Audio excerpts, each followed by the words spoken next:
xa đã khoảng 7 chiêng sọc xe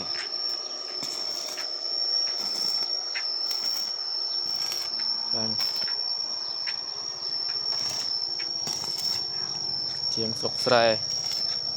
xa coi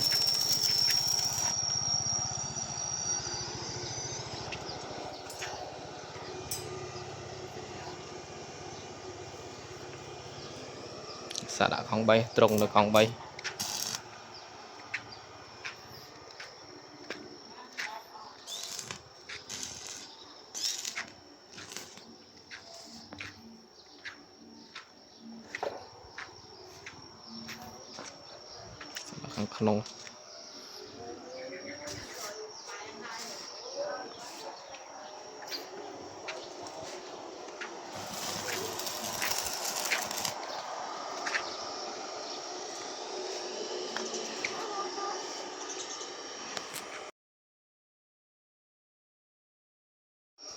không bó không? Hỏi chiều mới ngon là ngon.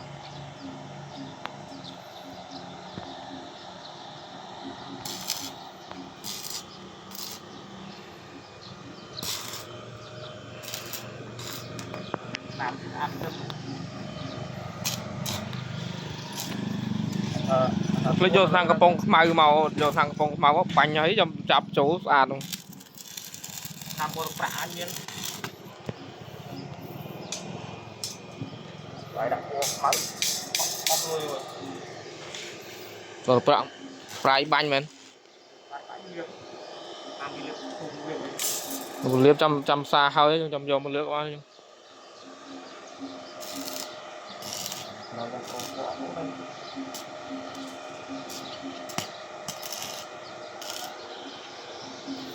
hơi rụp riêng bà đá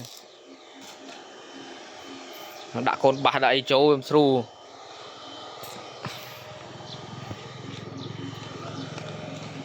chiêng xa là ruột ạch chiêng sọc xe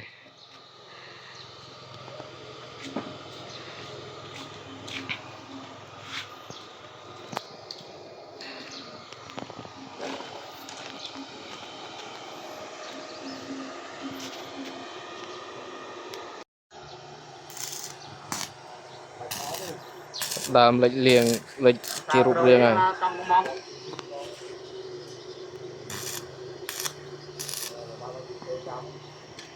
chật bây giờ thầy không có